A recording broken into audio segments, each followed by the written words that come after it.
বাড়ি পয়নামা, মা নাম জান্নাতুল ফেরদৌস।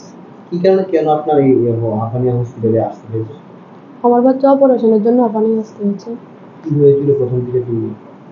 আমার বাচ্চা জন্ম হয়েছে 8 তারিখ মেলাগড় হসপিটালে। তারপর দ্বিতীয় দিন থেকে বাচ্চার বমি হতো।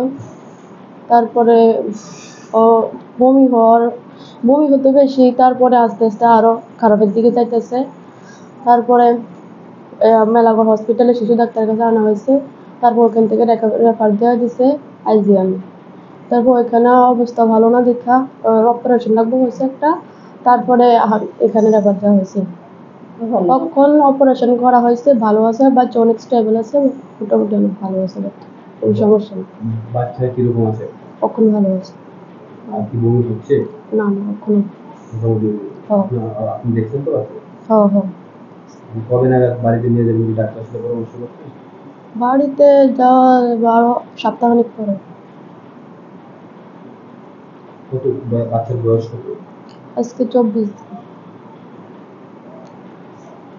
বাচ্চার বাবার নাম? সাহেব আলী। এটা তো জন্মগ্রহণ করেছে 8 মেতে মেলাগড় হসপিটালে, নর্মাল ভেজিনাল ডেলিভারি। তখন ওখানে জন্ম হওয়ার পর বাচ্চা নাকি সবসময় বমি করতো। তো বুকে দুধ দিলেও বমি করতো, না দিলেও বমি করতো। তো এই বমিটা কালার ছিল পিত্তি কালার।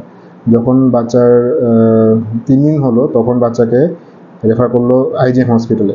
ওইখানে আরও 3 দিন ছিল বাচ্চা। ওইখান থেকে আইজিএম হাসপাতাল থেকে এখানে আমাদের টিএমসিতে রেফার করা হলো।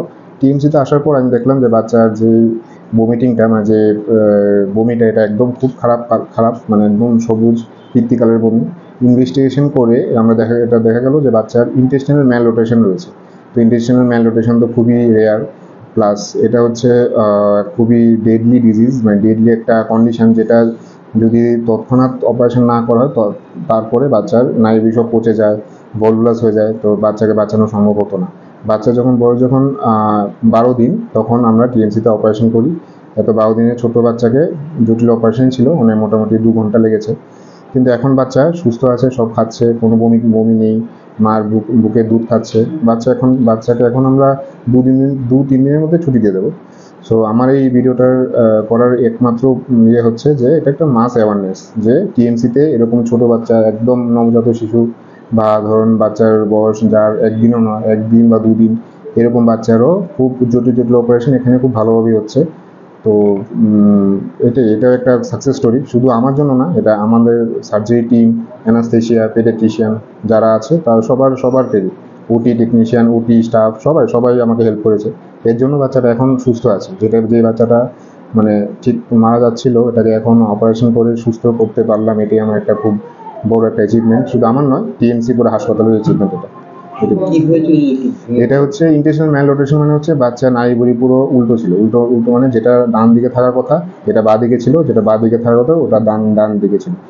নাড়িটা পুরো এরকম রোটেশন ছিল, মানে ঘুরেছিল, ঘুরপাক খেয়েছিল। তো এটাকে ইমার্জেন্সি করে অপারেশন করতে হয়, না হলে গ্যাংগ্রিন হয়ে যায়, নাহলে ওই জায়গাটা পচে যায়। তো এটা জন্মগত একটা রোগ, যেখানে ডান দিকে জিনিস, যেরকম অ্যাপেন্ডিক্স বা সিকাম বলি আমরা, এটা বাঁ দিকে থাকে, আর বাঁ দিকে জিনিসগুলো ডান দিকে থাকে। ওটা আমরা অপারেশন করে এখন বাচ্চার নর্মাল আছে। যেটা ডান দিকে থাকার কথা ডান দিকে রেখেছি, যেটা বাঁ দিকে থাকার কথা বাঁ দিকে রেখেছি। কত ঘন্টা সময় লাগে? মোটামুটি 2 ঘন্টা লেগেছে অপারেশন করতে। আপনার পরিচয়টা? আমি ডক্টর অনিরুদ্ধ বসাক, এখানের paediatric surgeon, super specialist. TMC হাসপাতালে আমি জেনারেল সার্জারিতে আছি, অ্যাসিস্ট্যান্ট প্রফেসর হিসেবে।